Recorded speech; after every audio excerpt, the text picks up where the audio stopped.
Beleza? Aqui quem fala com vocês é o Bruno do canal Games Indie, trazendo para vocês mais uma aula da nossa série sobre programando com Pascal no Pascalzinho.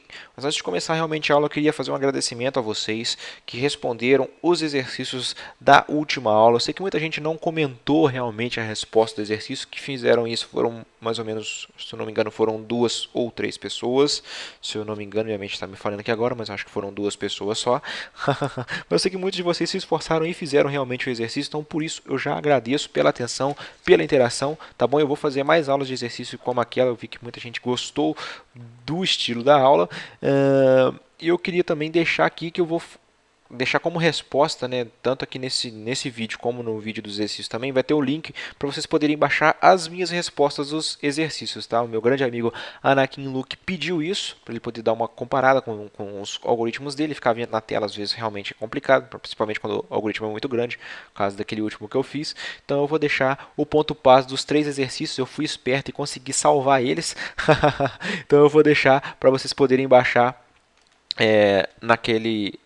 os exercícios tanto nesse vídeo aqui como no vídeo da aula também, para vocês não precisarem voltar no vídeo de aula para poder baixar. Então vai estar aqui também, caso alguém queira comparar o ponto base e estudar ele, vai estar para poder baixar, tá bom?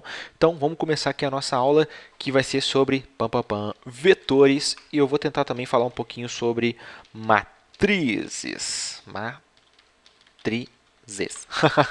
Tá, galera? Então eu vou tentar fazer isso na aula de hoje, falar sobre os dois. Se eu conseguir pelo menos falar sobre vetores, eu já vou ficar muito feliz, tá bom? Então, primeiro, a explicação sobre o que são. Vamos começar pelos vetores, né? Então, vamos começar explicando o que são os vetores. Basicamente, sempre que você tiver algum problema que envolva você ter um mesmo tipo de variável repetidamente, vamos pensar num problema, por exemplo, eu trabalho numa escola e estou desenvolvendo um sisteminha para eles, onde eu vou pegar as 4 notas, as 10 notas de um aluno e fazer a média delas, entendeu? Então eu vou precisar guardar o valor dessas 10 notas, vamos pensar assim, e de X alunos diferentes também, de 100 alunos. Então 10 notas, 100 alunos, são valores que eu vou ter que estar repetindo várias vezes. Por exemplo, as notas são sempre valores inteiros, então eu vou ter que precisar de 10 valores para receber aquelas 10 notas, ou qualquer coisa do tipo, né?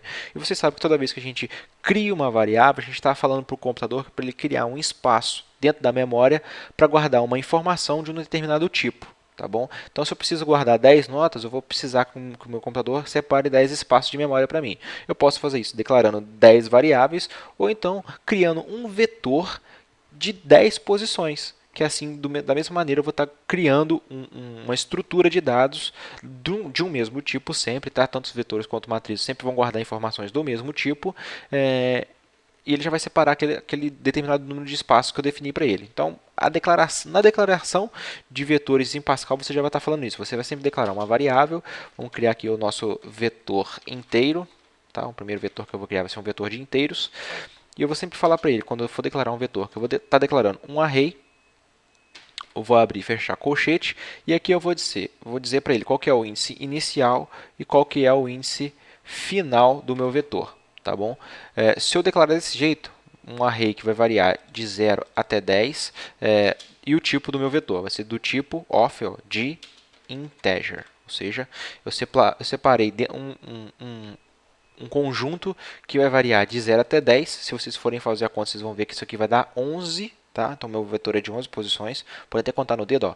0, 1, 2, 3, 4, 5, 6, 7, 8, 9, 10. Ou seja, eu separei 11 espaços. Se vocês contaram no dedo, vocês viram isso. Até porque para você descobrir o tamanho, é só você fazer 10 menos 0. É isso? 0 mais 1. Esqueci. Eu sei que tem um jeito de você descobrir o tamanho desse trem. Vocês vão ver que o tamanho disso aqui é 11. Se eu quisesse declarar um valor de 10 posições, eu teria que começar, por exemplo, aqui do 1. Ou então ser de 0 até 9. Tá bom? Porque dentro do Pascal é desse jeito mesmo que eu estou declarando aqui. O primeiro valor que eu colocar vai ser o primeiro valor de índice que eu vou poder estar acessando. Tá? Porque sempre que eu for acessar um vetor, eu vou ter que fazer isso aqui. Para ele no primeiro índice dele, o índice 0, que eu estou colocando aqui. Eu vou colocar o valor 1 para ele, só para a gente poder fazer um teste aqui. Então, se eu definir que o primeiro índice que eu vou começar é o índice 0, e eu apertar o play aqui, vai funcionar de boa. Até abrir aqui o console, lá, entra o executor de boa, vou apertar o Enter só para ele sair, show.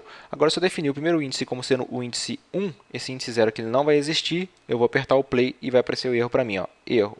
de execução na linha 0, a posição 0 está fora dos limites do vetor. Mesma coisa aqui, eu estou falando que vai variar de 1 até 9. Se eu vier aqui e colocar o valor 10 para o meu vetor, eu não vou conseguir acessar esse valor, porque ele está fora dos limites do meu vetor. Então, dentro de Pascal, é desse jeito que eu vou declarar um vetor. Tá?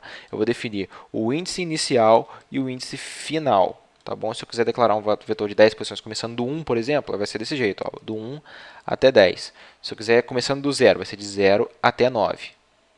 Tá? Então guardem isso, que é muito importante vocês saberem essa informação. Então eu vou guardar valores inteiros de 0 até 9 e vamos diminuir isso aqui, vamos colocar de 0 até 4, porque agora eu vou mostrar para vocês como fazer acesso, né, a esses valores do vetor, por exemplo, colocar o valor eu mesmo, manualmente, sem que eu coloque aqui, escrever 4 vezes, né, o valor 0 recebe 1, que eu poderia fazer, poderia vir cá e colocar assim, ó, 4 vezes, cada vetor aqui eu coloco o 0, o 1, o 2 e o 3, e no caso aqui o 4 também vai contar. Tá? O último índice que eu tenho é o 4, então aqui é um vetor de 5 posições, não é um vetor de 4 posições, lembre-se sempre disso. Eu poderia fazer desse jeito e colocar o valor que eu quiser aqui dentro, eu posso dar o play e vai funcionar. Para exibir a mesma coisa, só que a gente pode também utilizar a nossa estrutura de laço para poder resolver isso para a gente. Então eu poderia criar aqui uma variável do tipo inteiro, o i aqui, integer, eu troquei as letras. E eu poderia fazer um for, onde o i vai começar recebendo o valor inicial aqui dos meus índices do vetor, que é 0. Ele vai variar até o 4. E o que ele vai fazer? Ele vai fazer...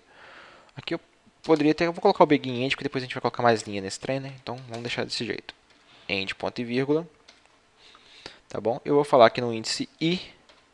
Ele vai receber o valor do i também. Tá bom? Só para ficar desse jeito a gente vê depois exibindo. Aqui eu estou colocando o valor. Se eu quiser exibir o valor, é a mesma coisa. Vou fazer também novamente o meu for aqui. Percorrer o meu vetor do índice 0 até o índice 4. Só que em vez de eu dar isso, eu vou dar um write ln. Tá bom? Então, ó, um write ln para eu escrever os valores ali. Vamos apertar o play. Ele vai lá, 0, 1, 2, 3 e 4 foram os valores que eu coloquei. Só que aí ficou tranquilo, né? Porque o i aqui sempre vão ser valores que eu confiar. Poderia colocar aqui, ó, i vezes 10. Vamos apertar o play aqui, ó. Ele vai colocar 0, 0 vezes 10 dá 0, 1 vezes 0, 1 vezes 10 dá 10, 20, 30 e 40 consecutivamente.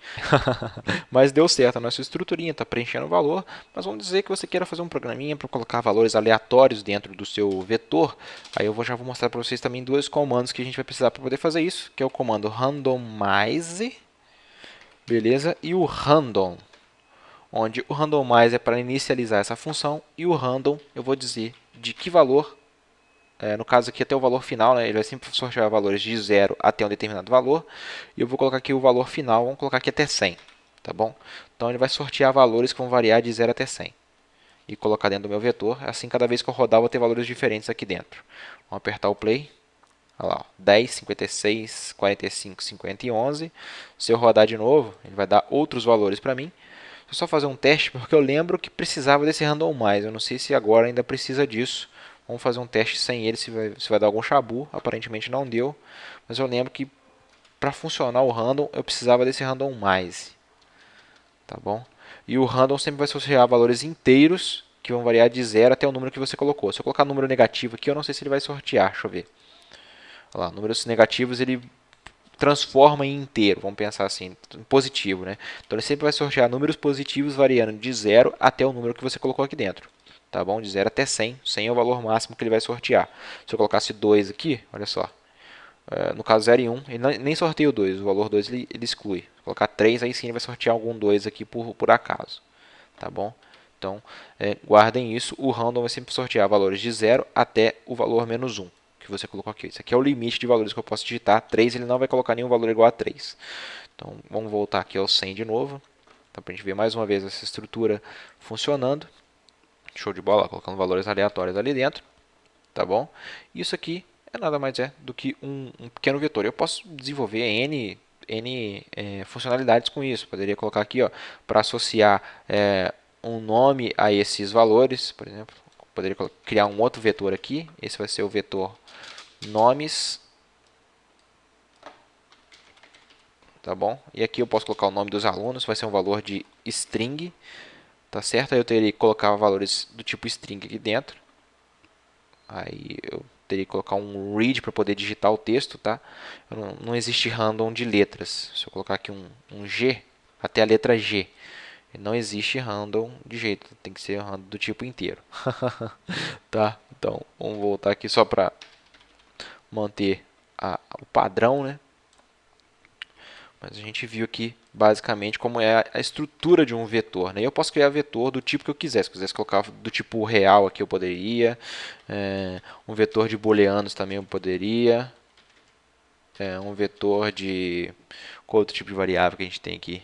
Inteiros, reais, booleanos, string, char também tem. Char é uma variável que só cabe um caractere dentro dela, tá bom? Então acho que os valores acima de 10 nem vai funcionar.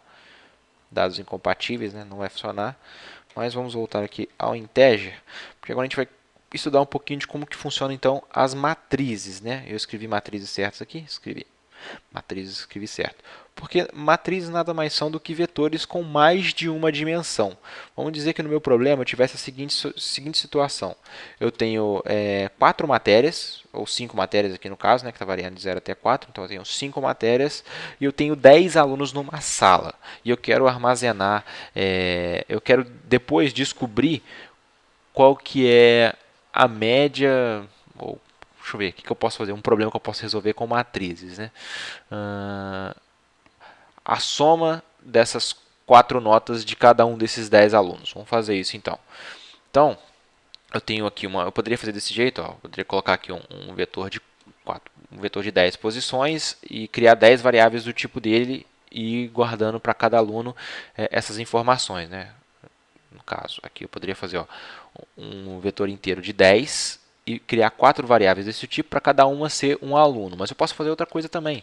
Eu posso criar mais uma dimensão dentro desse vetor, colocando aqui a minha vírgula, onde eu digo que ele vai variar de 0 até 10. O que eu vou estar desenhando com isso? A primeira vez, lá com uma dimensão só, eu tinha 4 espaços em memória reservado. 5, né? 5 espaços em memória reservado. Vou colocar aqui variando de 1 até 4, ou de 0 até 3, porque aí eu vou sempre ter de 1 até 4. E aqui vai começar do 1, sempre que o valor inicial e ali o final, tá bom? Eu vou até tirar aqui só para vocês verem que vai funcionar, ó. Vou apertar aqui o play, aqui também é 1 até 4. Agora eu vou sortear 4 notas só, vamos comentar essa linha. Ó, vou sortear só 4 notas, só para a gente poder ter isso aqui em mente, para ficar mais fácil de explicar para vocês. Então, o que eu estou falando ali no meu primeiro vetor ali que eu declarei, é que eu tenho 4 espaços em memória reservado. A partir do momento que eu coloco aqui uma segunda dimensão, por exemplo, variando de 1 até 3, isso significa que essas 4 estruturas vão se repetir 3 vezes, né? No caso, de 1 até 3 vão se repetir 3 vezes. Então, é como se eu tivesse uma tabelinha aqui, ó, daquelas do Excel, uma planilha do Excel, né, onde eu tenho mais 3 linhas, ou seja, eu tenho 4 colunas e tenho 3 linhas que repetem essas 4 colunas. Tá? Eu posso até dar o play aqui, ó, só que aí eu vou ter que colocar a segunda dimensão, porque sempre que eu vou preencher um valor aqui, eu tenho que colocar o primeiro índice variando de 1 até 4 e o segundo índice vai ter que variar de 1 até 3. Então é só colocar uma vírgula aqui na minha matriz, agora não é mais um vetor. Por exemplo, colocar o valor 3 ali e aqui é a mesma coisa. O valor 3. Quando eu apertar o play, só comentar essas linhas aqui para não dar problema. Quando eu apertar o play, ele vai fazer a mesma estrutura ali para mim, tá bom? Normal. Ele preencheu esses valores aqui de baixo e exibiu eles para mim. Se eu colocasse, por exemplo, o 2 aqui, ó, o 2 vai estar sempre com 0, né? No início sempre vai ser 0, então ele não vai colocar valor nenhum. Então, é isso que eu estou falando para vocês. Quando eu crio uma matriz, ela pode ter quantas dimensões eu quiser. Se eu quisesse criar uma terceira dimensão aqui, eu poderia, de 1 até 2, por exemplo, ó.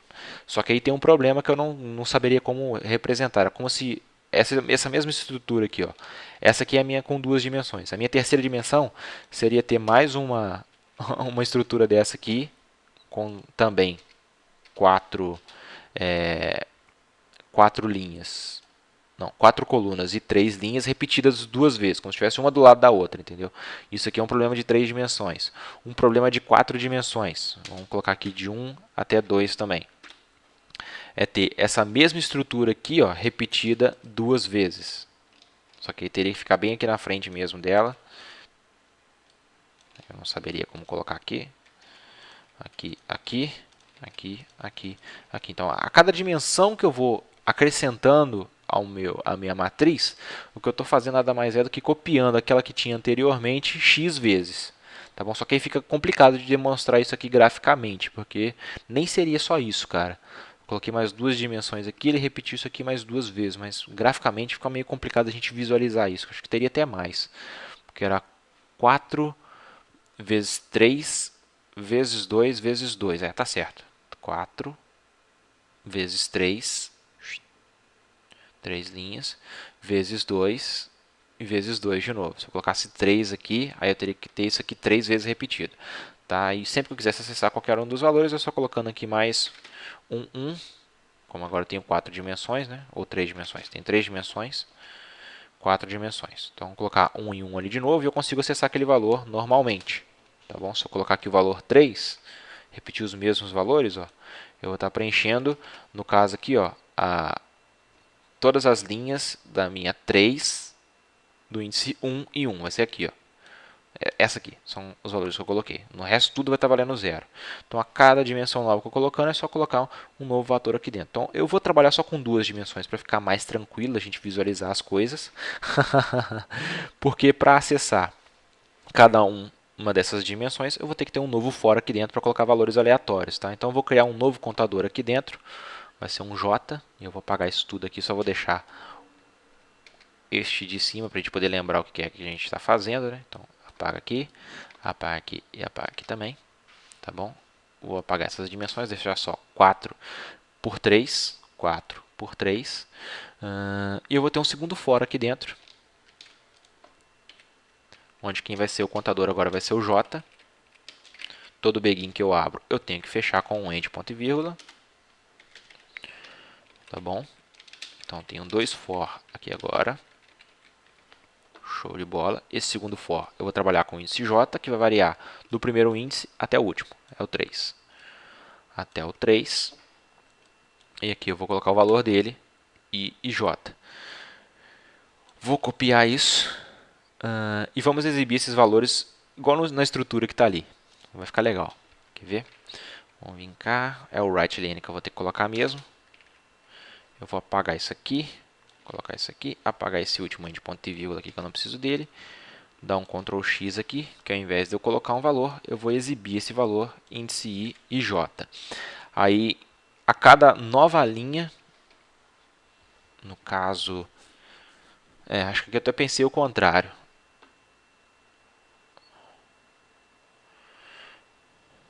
Tenho 4 com 3, tá? Aqui eu fiz até errado, aqui é 4 com 3. Eu tenho 4, 3 vezes. Onde que eu teria que colocar o right para poder pular aqui? Não vai dar certo, então eu tenho que fazer o raciocínio contrário. Eu tenho 4 linhas com 3 colunas. Então, tenho aqui Ctrl C, Ctrl V. É a mesma coisa, só que mudando o layout, né? Aqui no layout de cima é como se eu tivesse deixado ele de lado, né? Ó, tenho 4 linhas com 3 colunas. Porque eu vou colocar aqui, ó, eu vou escrever esse valor, só que com o right, e vou dar um espaço aqui. Vou colocar um tracinho. Vamos colocar um outro separador aqui qualquer. Pode ser o traço mesmo, só para separar os dois números, tá bom? Ou os números que tiverem lá na conta, só que o último também vai ter esse traço, mas não tem problema. E a cada linha que eu terminar, eu venho cá e coloco um right ln. Aí vai ser o que eu falei para vocês ali. Só isso mesmo, só para ele poder pular uma linha. Aí o que vai acontecer? Ele vai desenhar 4 linhas e cada linha vai ter 3 colunas e eu vou exibir o valor que eu estou preenchendo. Tá? Ali é só o desenho que ficou ao contrário. O desenho vai ficar desse jeito que eu coloquei ali. Ó, lá. 3, 3, 3, 3. Então, 4 vezes eu repeti, eu coloquei ali o valor referente à minha matriz. Então, isso aqui são matrizes. Matriz sempre vai ter mais de uma dimensão. Eu vou exibir ela aqui x vezes, né? 4 vezes. Igualzinho no meu desenho ali normal. E ele sorteou valores para colocar ali dentro. Bonito, muito lindo. Então, é uma estrutura que a gente pode utilizar. tá bom? A gente está pegando aqui, então, olha só, olha o nosso problema. O primeiro aluno tirou 77, 76, 77, 77. E aqui na frente eu vou escrever qual que foi, então, a média da nota dele. A mesma coisa para o segundo, para o terceiro e para o quarto aluno. São 4 alunos e 3 matérias cada um. Eu quero saber a média deles no final. Eu posso ter uma variável aqui, um outro vetorzinho, que vai ser minhas médias. Vamos copiar para cá, para não ter que digitar quase tudo isso de novo. Vetor médias. Ele vai ser do tipo real, porque eu vou ter que fazer uma conta de divisão. E eu tenho 3 matérias para cada aluno, né? Então eu vou colocar só assim 3. Ó. Não, mas eu tenho 4 alunos. Tenho 4 alunos. Show! Então, para eu descobrir a média de cada um desses alunos, é só fazer esse somatório aqui, valor médias no índice I, que é o primeiro aluno, segundo aluno, terceiro aluno, quarto aluno. Show! Vai sempre receber o valor que já tinha dentro dessa variável, mais o valor que eu acabei de sortear, que está dentro desse valor aqui. Tá bom? Até posso fazer isso aqui em cima, né? Essa conta tem que fazer aqui em cima, porque é aqui que eu estou sorteando os valores. Show de bola. Depois que eu fazer isso, eu já tenho as 4 notas que o cara tirou. Eu vou ter que, para descobrir a média, fazer essa média que eu tirei dividido por 4. Então, aqui embaixo, sempre no início do meu for aqui, antes de eu começar o segundo for, eu vou fazer a minha vetor médias receber o valor que ele tem dividido por 4. Não, por 3, são 3 matérias, né? Então, dividido por 3. O aluno tirou 3 notas, eu preciso saber a nota que ele realmente pegou. É isso mesmo, a nota que ele realmente pegou. E antes de dar esse último write aqui, eu vou fazer o seguinte, eu vou dizer qual foi a média que o cara disse. Então aqui vai ser, ó, que o cara teve, né? Vai ser média, vetor médias no índice I.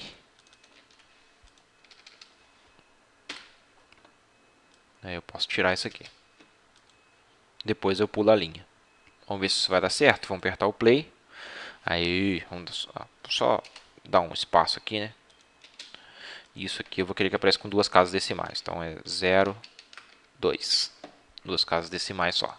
Apertar o play. E o primeiro aluno, vamos pegar um aqui que tem uma média fácil de... Nenhum aqui tem média fácil. Vamos colocar valores variando de 0 até 4. Que aí a minha média vai ficar mais tranquila. De 0 até 4. Até 5, então. Vamos lá. Agora vai ser mais tranquilo, olha só. O primeiro aluno aqui, ó, ele tirou 3, 3 e 2. 3 mais 3, 6, mais 2, 8. 8 dividido por 3 deve dar isso mesmo, 2,67. Vamos rodar isso aqui mais uma vez, só para ver se vem alguém aqui que tem uma nota que dê um valor dividido por 3. Né? Apertar o play aqui de novo. Já abriu aqui, só que eu não estou vendo. Ou não. O que aconteceu? Aperto o play. Temos erros, Houston. Agora sim. Aqui, ó, esse aqui deu um valor divisível por 3. Deu até 3 aqui. Ó. 4 mais 1, 5.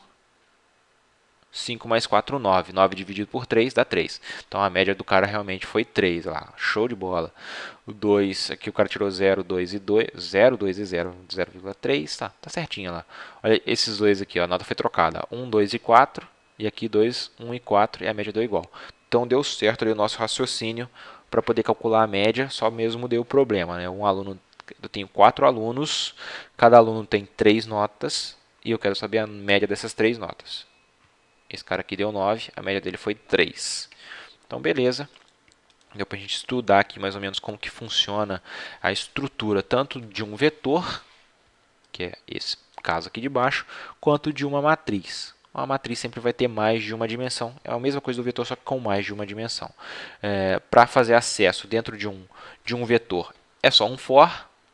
Tá bom? Para fazer acesso com mais dimensões, eu vou precisar de outros for que vão sempre variar do índice inicial ao índice final, de cada uma dessas dimensões. No caso ali variando de 1 até 4, depois de 1 até 3 no segundo for, e o outro só de 1 até 4 para poder inserir o valor, e eu só preciso colocar um índice para ele. Tá bom, galerinha? Então, eu acho que tá boa a aula por aqui, já dá para a gente ver bastante coisa. Já está começando a ficar um pouquinho mais complicado, porque essa parte de vetores, de matriz, eu confesso que realmente dá um pouco de nó na cabeça da gente, porque começa a trabalhar com muito número, muita informação na tela, muito laço, muita estrutura aqui fazendo conta e tal, então é meio complicado mesmo. Então, por isso eu peço mais uma vez, se vocês tiverem qualquer dúvida, por favor, comente, não deixe essa dúvida passar, tá bom? Espero que realmente essa aula ajude vocês a entender um pouquinho mais sobre essa estrutura. E o que eu na próxima aula a gente vai ver um negocinho bem legal, bem maneiro também, que vai envolver vetoras e matrizes, se a gente quiser que envolva, mas que agiliza bastante e a gente vai até trabalhar com se bobear com esse mesmo caso aqui do aluno que tem notas. E a gente quer saber a média delas. Pode até fazer isso de novo. Tá bom, galerinha? Mas eu espero que vocês tenham entendido. Qualquer dúvida, qualquer coisa, por favor, comente. E é isso então. Um abração a todos vocês e até o próximo vídeo. Fui!